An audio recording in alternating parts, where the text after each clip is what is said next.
por ser vendido como esclavo en Egipto y más encima después ser encarcelado injustamente, terminaría en que él iba a ser el salvador del mundo conocido para ese momento. ¿Quién lo iba a pensar? Porque nosotros no atamos esos cabos hacia adelante. Y justamente como no lo hacemos, el Señor nos muestra paradojas. Nos muestra paradojas para entender lo que todavía no vemos, para percibir lo que todavía no está a la vista, ni siquiera podemos dimensionar lo que hay hacia adelante. Y por lo tanto el Señor nos da estas pistas, estas no son miguitas de pan, porque en realidad son mucho más que eso. Y quería contarles una historia. En 1965, ahí la primera foto, estos 5 misioneros estadounidenses fueron a Ecuador. Ellos habían escuchado de una tribu, ¿no es cierto?, que estaba allí botada, no botada, pero muy aislada en la selva amazónica. Ellos empezaron a hacer viajes exploratorios con un avión a mirar, encontraron dónde estaba el campamento, seguramente ubica la historia. Divisaron, después fueron y aterrizaron en ese lugar. Les habían dicho que la tribu era totalmente aislada, que no sabían nada del mundo occidental, del mundo civilizado en ese tiempo, ¿no? Y que además eran muy violentos. Pero ellos se arriesgaron, porque ¿cuál era la motivación de ellos? Llevarles el evangelio, predicarles. Así que las primeras veces lanzaban regalos y ya la primera vez que estuvieron con ellos, aterrizaron en ese lugar y pudieron estar, si la siguiente me das, pudieron estar con ellos. Primero se acercaron unas mujeres y este hombre joven y ahí pudieron relacionarse con ellos y ellos se sentían felices. Hay grabaciones, de hecho algunas de las fotos acá, más atrás, algunas de las fotos muestran cómo ellos, ¿no es cierto?, pudieron tener contacto en ese momento, pero algo totalmente fuera del mapa de todo el mundo pasó. Y de repente es que salieron de la selva 10 hombres y asesinaron a estos 5 misioneros a lanzazos y sabe uno qué más, y los mataron. A los 5 misioneros, 5 familias detrás de ellos, con sus esposas y sus hijos.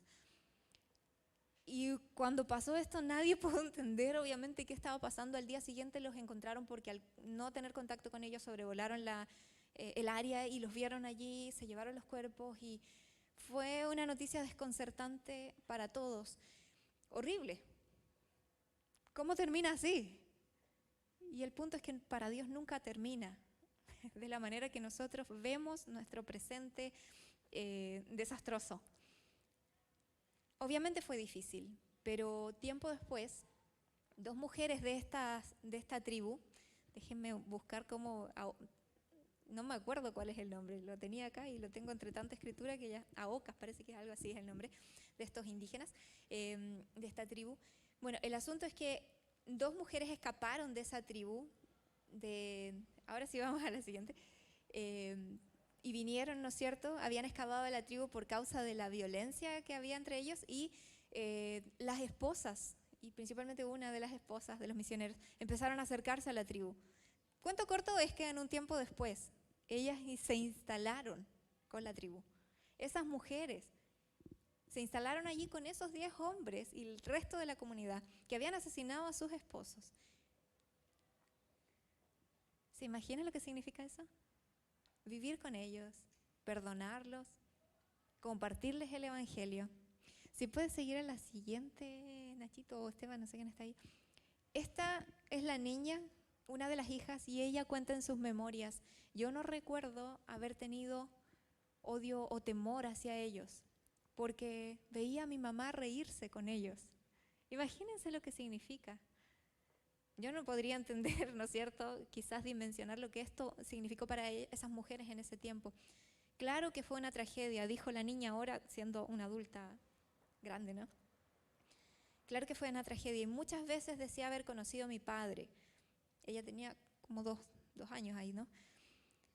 Pero realmente creo que Dios permitió que esto pasara para que más y más gente pudiera ver lo que el verdadero compromiso con Cristo significa. Ese es el sentido que ella le dio. Y realmente no creo que sus vidas hayan sido en vano. Esa entrevista usted la puede encontrar en BBC. Esta fue una noticia famosa en 1953. Y en otro artículo encontré esta declaración: el efecto que causó la masacre ¿no es cierto?, de estos misioneros en Estados Unidos produjo un aumento del financiamiento de las misiones evangelizadoras por todo el mundo y el envío de muchísimos más misioneros. Me gusta lo que ella dijo, y voy a repetirlo, espérenme. Realmente no, yo creo que Dios permitió, dijo ella, que esto pasara, pese a su dolor personal, para que más y más gente pudieran ver lo que realmente, lo que es el verdadero compromiso con Cristo, lo que significa el verdadero compromiso con Cristo. Cuando miro esto, realmente siento que mis, como dice Pablo, ¿no es cierto?, leves tribulaciones momentáneas son realmente una tontera. Las cosas por las que sufro todos los días y por las que lloro a veces, o por las que simplemente me enojo o temo, son cosas tan pequeñas. Porque estos hombres sacrificaron sus vidas y estas mujeres y sus hijos vivieron en amor el resto de sus vidas sin esposos, sin sus padres, por una sola causa. ¿Es tonto para la mayoría? Creo que sí. ¿Fue innecesario para algunos? Definitivamente. Pero para ellas, esta es la paradoja de la vida, del servicio al Señor. De lo que Pablo diría: yo estoy listo para derramar mi vida como libación, o sea, como una ofrenda de agua, para que simplemente se vaya ahí donde Dios diga que vaya. Y hoy día me gustaría hablarles específicamente de una paradoja, entendiendo que hay otras muchas muy valiosas, la paradoja del muerto vivo, la paradoja del esclavo libre, pero hoy me gustaría hablarles de la paradoja del necio sabio. Y me gustaría que pudiera ir conmigo a la palabra del Señor en 1 Corintios 1, desde el 18 al 29 vamos a leer el pasaje. Puede ahí en su Biblia de papel o virtual buscar 1 Corintios 1, 18 hasta el 29. Leo en NBLA, Nueva Biblia de las Américas, y dice lo siguiente: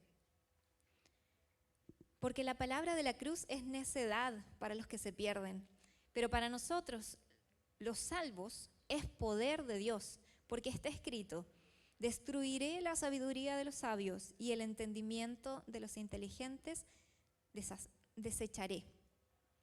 ¿Dónde está el sabio? ¿Dónde está el escriba? ¿Dónde el que sabe discutir en este siglo? ¿No ha hecho Dios que la sabiduría de este mundo sea necedad? Pues ya que en la sabiduría de Dios el mundo no conoció a Dios, por medio de su propia sabiduría agradó a Dios mediante la necedad de la predicación salvar a los que creen. Porque en verdad los judíos piden señales y los griegos buscan sabiduría, pero nosotros predicamos a Cristo crucificado, piedra de tropiezo para los judíos y necedad para los gentiles. Sin embargo, para los llamados, tanto judíos como griegos, Cristo es poder de Dios y sabiduría de Dios, porque la necedad de Dios es más sabia que los hombres y la debilidad de Dios, si es que existiera, ¿no?, es más fuerte que los hombres. Pues consideren, hermanos, versículo 26, su llamamiento. No hubo muchos sabios conforme a la carne, ni muchos poderosos, ni muchos nobles entre ustedes, está diciendo, ¿no?, sino que Dios ha escogido lo necio del mundo para avergonzar a los sabios. Y Dios ha escogido lo débil del mundo para avergonzar a lo que es fuerte. También Dios ha escogido lo vil y despreciado del mundo, lo que no es, para anular lo que es, para que nadie se jacte delante de Dios. Este texto no se puede procesar tan rápido en una leída, ¿no? Así que le invito a que en la semana pueda seguir leyéndolo, pueda seguir el Señor hablándonos a través de esto. Pero vamos a ver 3 características de la sabiduría verdadera, de la real sabiduría que nos está hablando el texto, en términos bien paradójicos, ¿no? Nos está diciendo, ¿no es cierto?, que la premisa es que Él destruirá la sabiduría de los sabios de este mundo. En algún punto, todo lo que hoy día consideramos para las personas normales, ¿no?, sabio y bueno, como esas cosas como, hacete loco nomás, sí, total, pasó, nadie se dio cuenta. Esa es sabiduría de este mundo, ¿no? sí, comimos algo en el súper. Toda la sabiduría de este mundo, la astucia, según este sistema, será destruida. Los versículos 24 y 25 dicen, para los llamados, ¿no es cierto? Sin embargo, para los llamados, tanto judíos como griegos, Cristo es poder de Dios y sabiduría de Dios. Entonces, aquí el texto nos dice algo. Básicamente la sabiduría entonces ya no es simplemente la sofía griega, esa cosa como bien abstracta, el joktam hebreo, sino dice la palabra que Cristo es el poder de Dios y sabiduría de Dios. Entonces la sabiduría se está personalizando, ¿no? Tal como un poco diría Proverbios, hablando de la sabiduría, ahora definitivamente Pablo nos dice que Jesús es la sabiduría de Dios, porque la necedad de Dios es más sabia que los hombres y la debilidad de Dios es más fuerte que los hombres, tratando de dar a entender no que Dios sea débil o que no tenga sabiduría, sino que simplemente hasta lo más bajito, ¿no?, de Dios es muchísimo más superior que lo nuestro. ¿Se ha sentido medio, como decíamos nosotros, medio burro alguna vez? Como que están hablando algo así y llegó en un momento desafortunado y opinó con otra cosa porque estaba en otra conversación. ¿Le ha pasado? A mí me ha pasado un montón de veces. Y uno se siente así como los dibujos animados antiguos, así que alguien decía algo tonto y le crecieron las orejas. Y se siente así como, oh, ¿qué hice? Rayos. Y se empieza a poner rojo, ¿no? Bueno, creo que eso es un poco lo que nos debería pasar en la presencia del Señor. El problema es que la gran mayoría de las personas en nuestro siglo, en nuestro mundo, en nuestro sistema, nunca le llega la información de que está haciendo algo ridículo, de que está haciendo algo tonto delante de la presencia del Señor. Creen que están bien. Y a veces creemos que estamos bien, ¿no es cierto? Y vamos con nuestras excusas delante del Señor. Bueno, Jesús sorprendió por su sabiduría. ¿Se acuerda que Él mismo sorprendió a las personas? Se asombraban, dice el texto bíblico ahí en Mateo y en Marcos, se asombraban de su enseñanza. Su sabiduría estaba fundada en un profundo conocimiento. ¿De qué cree usted? De la palabra de Dios. Jesús sabía la Escritura. Si Jesús la estudió, si a Jesús se interesó, ¿cuánto más nos queda a nosotros el desafío de meternos en la palabra? ¿Amén? ¿Sí? ¿Están acá todavía? Sí. Amén. Y los en línea están ahí también. Amén. El Señor Jesús se perdió en el templo a los 12 años. ¿Cuántos adolescentes hay, ¿no?, que quieren a los 12 años perderse en la Escritura? Era bicho raro, parece Jesús, ¿no? Pero es un ejemplo para nosotros. Su profundo conocimiento de la Escritura hizo que Él citara en su ministerio la Biblia todas estas veces. Y en especial cuando era confrontado con preguntas capciosas por sus enemigos, Jesús respondía con la palabra. La sabiduría real está basada en principios eternos, y ese es el primer punto. La sabiduría real está basada en principios eternos, no en nuestra idea, no en los principios del mundo, sino en principios que están en la palabra revelados desde hace siglos, y principios que tienen que ver con el pensamiento de Dios. Y esto me llama mucho la atención, porque si usted ha visto nuestra visión, se da cuenta que parte de nuestro deseo como iglesia es tener el corazón de Dios. ¿Y sabe qué? Eso es tener el corazón de Dios, tener esa sabiduría, tener la visión, la mente de Cristo, llega a decir Pablo, ¿no? Conocer el corazón de Dios. Los efectos de la sabiduría descrita en Proverbios son inmensos. Si usted pesca el libro de Proverbios, ¿ha leído Proverbios?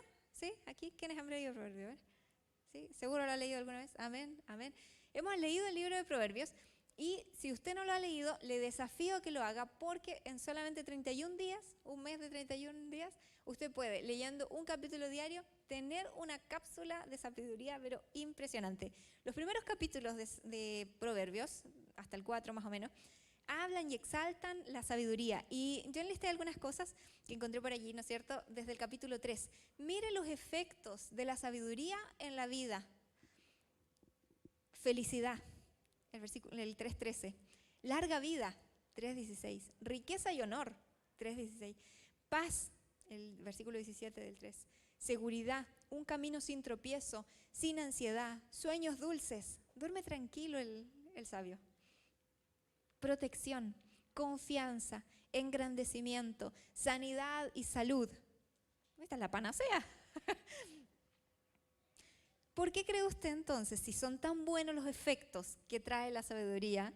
Y yo creo que todos queremos tener esos buenos efectos en nuestra vida. ¿Amén? ¿Sí? Nadie quiere andar enfermo, triste.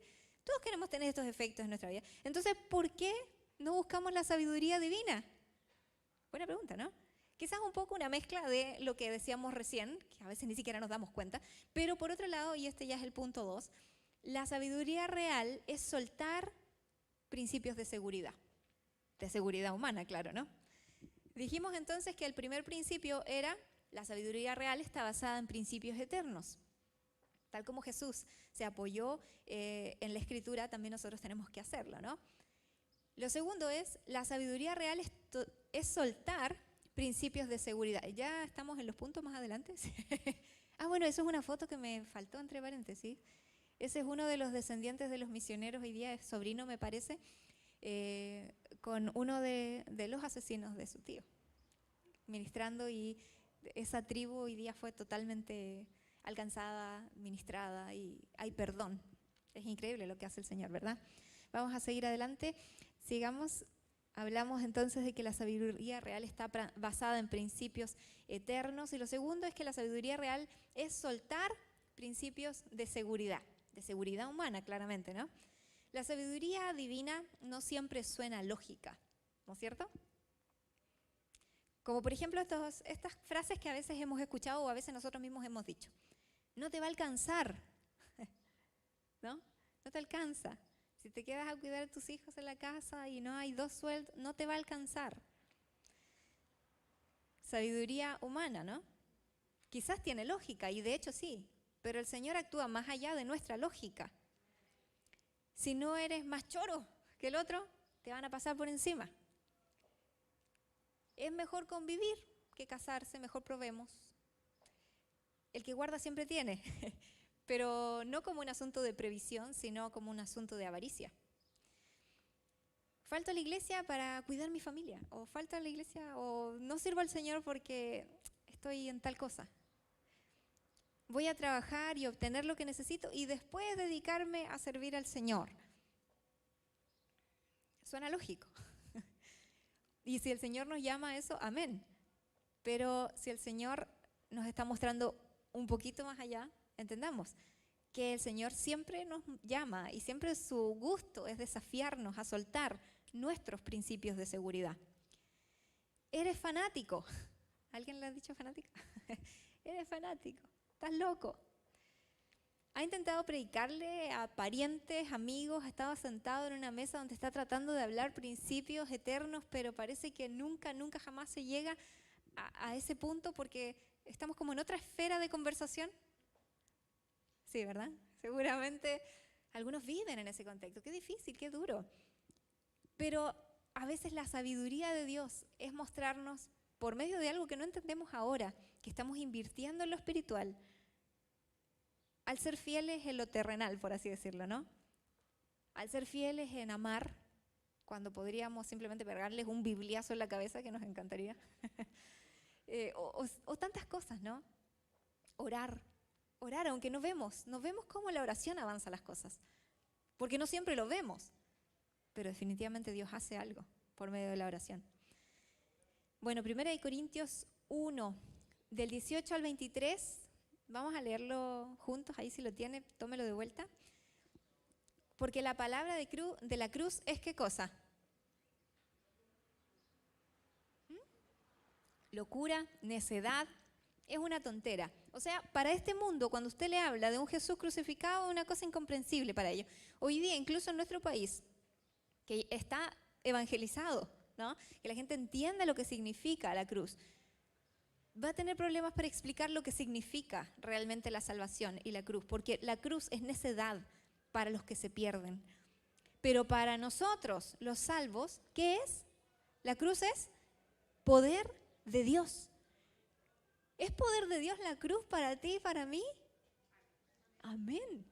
Es una locura santa, pero es poder porque en la cruz de Cristo, en la salvación que Él nos regaló allí por su sacrificio, en la sangre derramada, hay poder.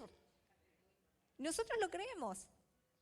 porque lo hemos experimentado. Dice el versículo 19, porque está escrito, destruiré la sabiduría de los sabios y el entendimiento de los inteligentes desecharé.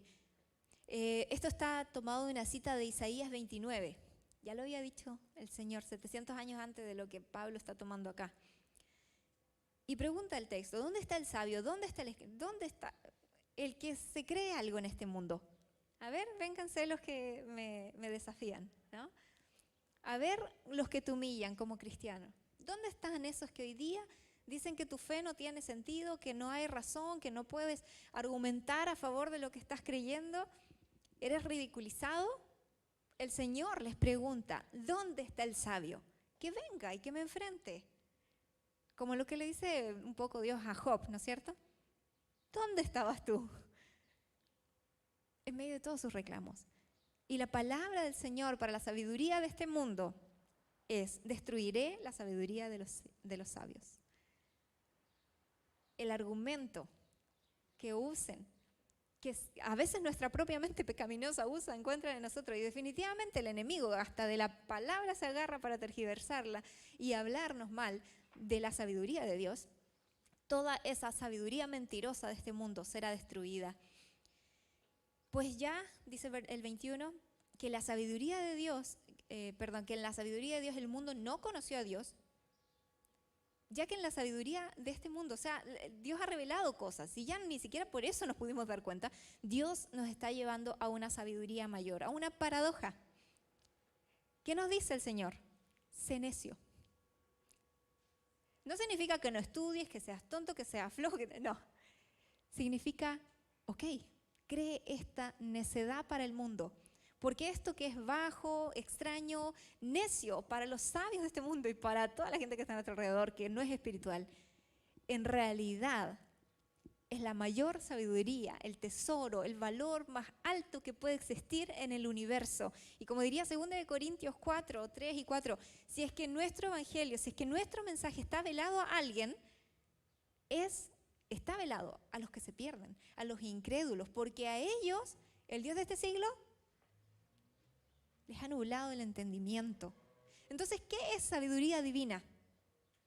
Comprensión de algo que el resto no puede ver. Visualizar por la fe algo que está más allá que nuestro sistema, que lo que vemos aquí. Entonces, les quiero animar, hermanos, para que podamos entender que esta paradoja preciosa del Señor es un desafío a rendirnos, a rendir nuestros principios de seguridad, a rendirnos al Señor cuando Él nos dice, tírate a la piscina, pero no hay agua. Tírate por fe a hacer algo que hoy día no te cuadra en los números. Tírate por fe a hacer algo que hoy día te asusta. Tírate por fe a creerle al Señor en oración por gente que hoy día está dura como piedra.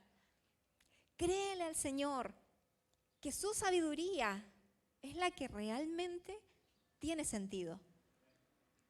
Porque agradó a Dios salvarnos por esta necedad, por la locura de la predicación. Me encanta eso. Pablo también en otro momento, en 2 Corintios 5, dice, si nosotros estamos cuerdos, o sea, es por ustedes, para que ustedes sepan que no estamos tan rayados, pero estamos locos para Dios, porque realmente lo que hacemos es una locura para este mundo. Y aquí hay algo interesante. Los judíos piden señales y los griegos piden sabiduría, ¿no? Los judíos, con todo un bagaje del Antiguo Testamento lleno de prodigios y milagros y todo, ellos quieren mares abiertos, quieren fuego del cielo, tienen un precedente de eso y los judíos creen en milagros. Y por allí va a haber algunos falsos cristianos entre medio, ¿no? Tal como a Jesús le dijeran, y ya, pues tírate un milagrito.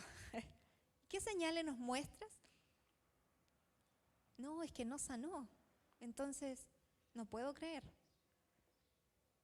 Sabiduría de este mundo, finalmente. ¿Y qué pide el griego? Pide sabiduría, pide cordura, pide argumentación, pide que tenga sentido lo que estamos diciendo. Y Dios dice, ni a uno ni al otro lo satisfago, porque es una sabiduría humana. Tiene quizás algún tinte de base de lo que la sabiduría divina hace, porque la sabiduría humana procede de la divina, pero no la alcanza para nada. Y la real sabiduría es la que nos ayuda y nos hace entender y nos permite soltar nuestro ámbito de seguridad religiosa o mundana para aferrarnos a su seguridad, a su entendimiento sobre las cosas. Un ejemplo de esto es los discípulos preguntando acerca del reino.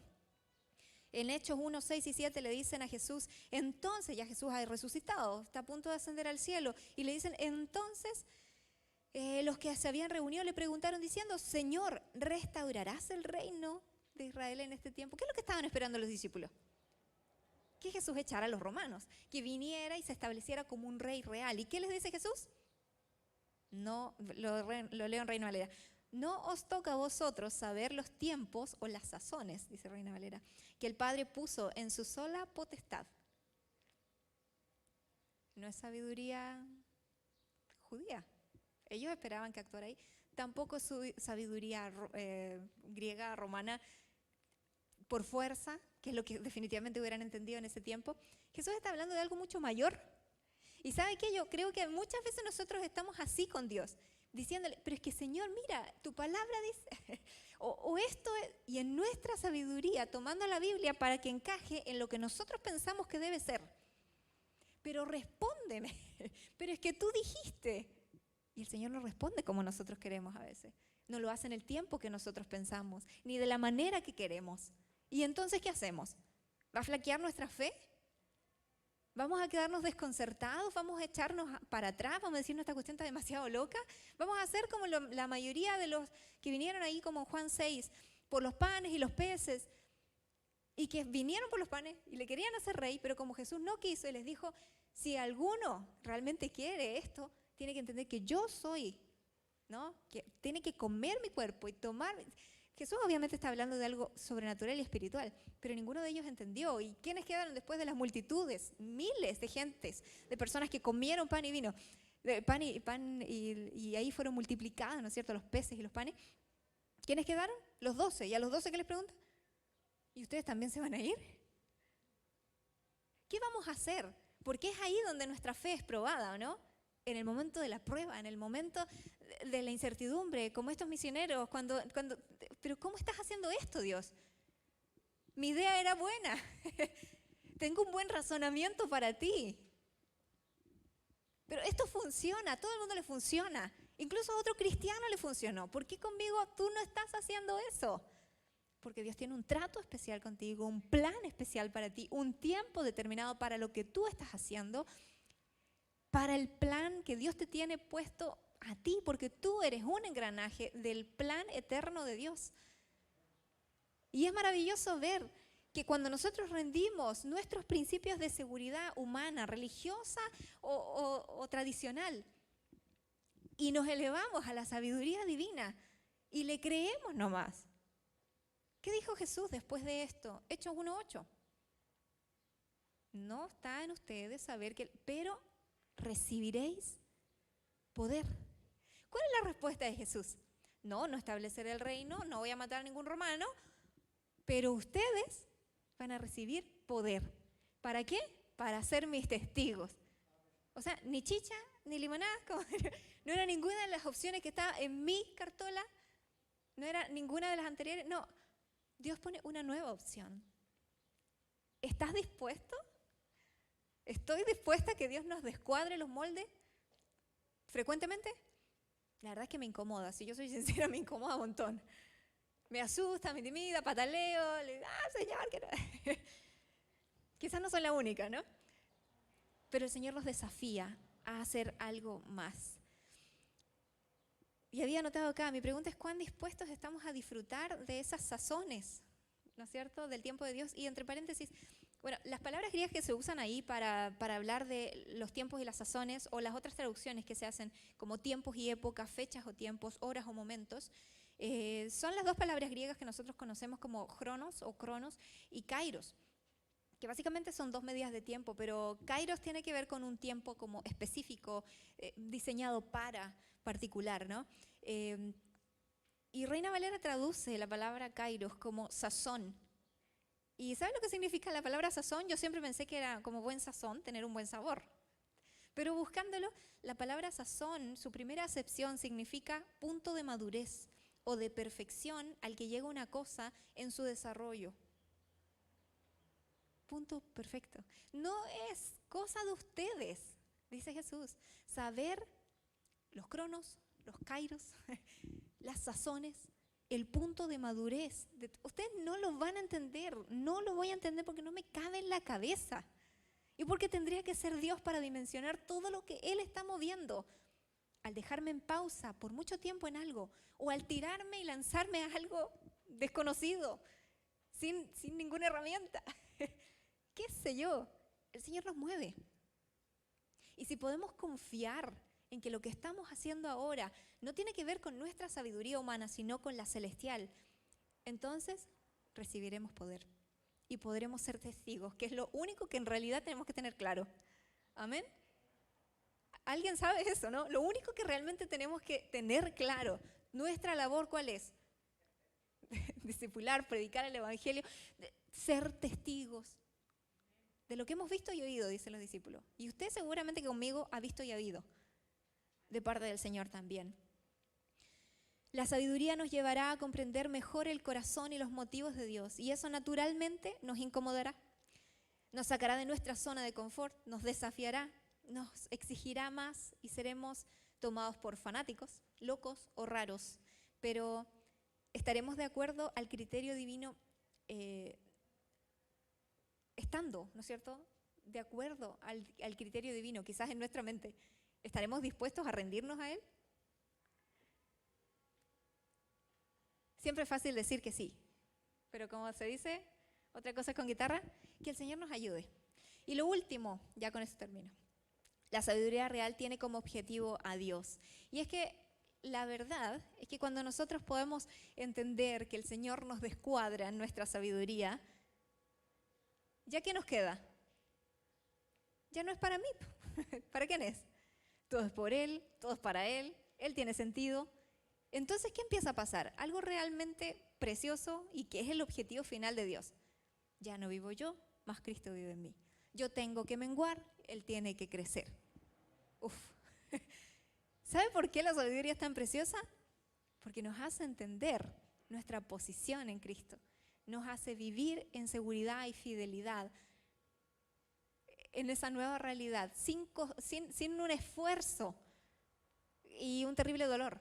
Nos hace confiar en que la sabiduría de Dios es lo mejor para nuestra vida. La verdadera sabiduría, que es necia para este mundo, es locura para ellos, es la verdad basada en Dios. Y mire lo que dice 1 Corintios 1, 26 al 29, más adelante dice, pues consideren, hermanos, su llamamiento. No hubo muchos sabios conforme a la carne. O sea, lo que Pablo está diciendo en otras versiones además es, bueno, entre ustedes, chiquillos, así como que entre nos, no hay ningún sabio, no hay ningún noble, no hay así como que un poderoso, ¿no es cierto?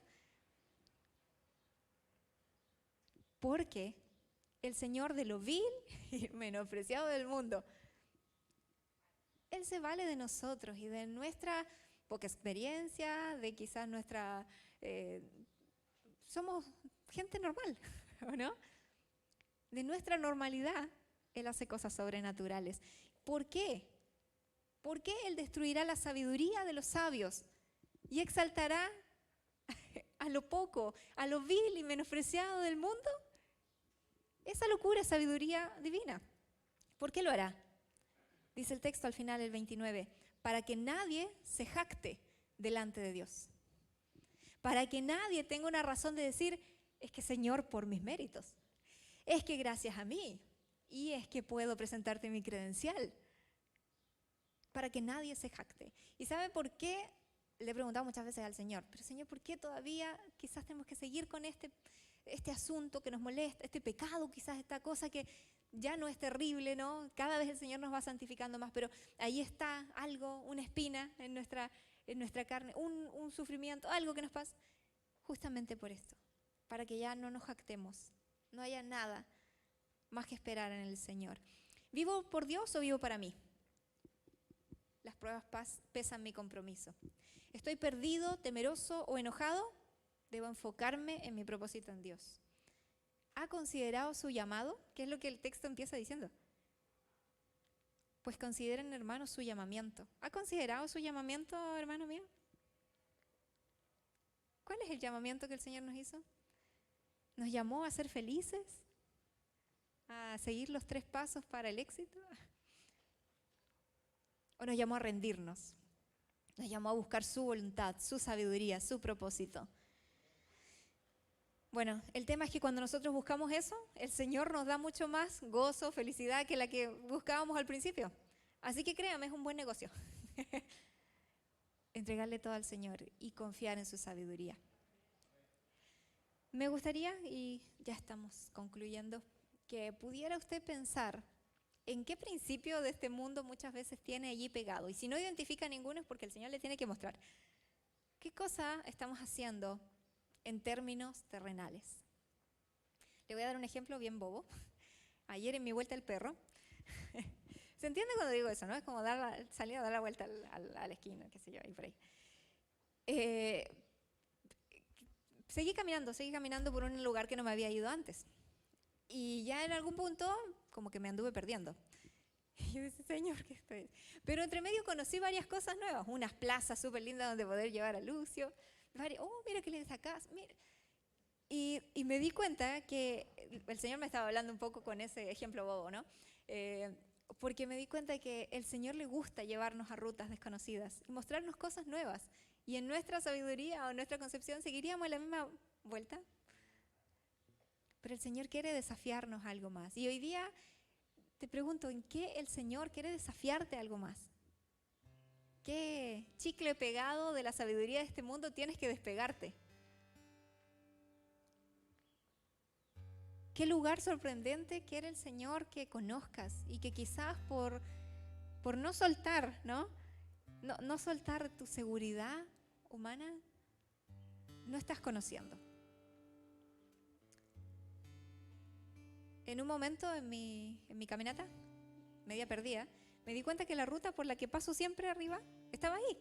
Y dije, wow, genial, ya es, no estoy perdida. Y en algún momento también creo que el Señor me hizo darme cuenta que así también es nuestro caminar en Cristo. Podemos andar en rutas nuevas, pero siempre la línea de su voluntad está cerca. Entonces son lugares desconocidos, intimidantes, pero Él nunca nos deja solo. Él siempre nos da una referencia. Él siempre va de menos a más con nosotros. Así que no tengamos miedo.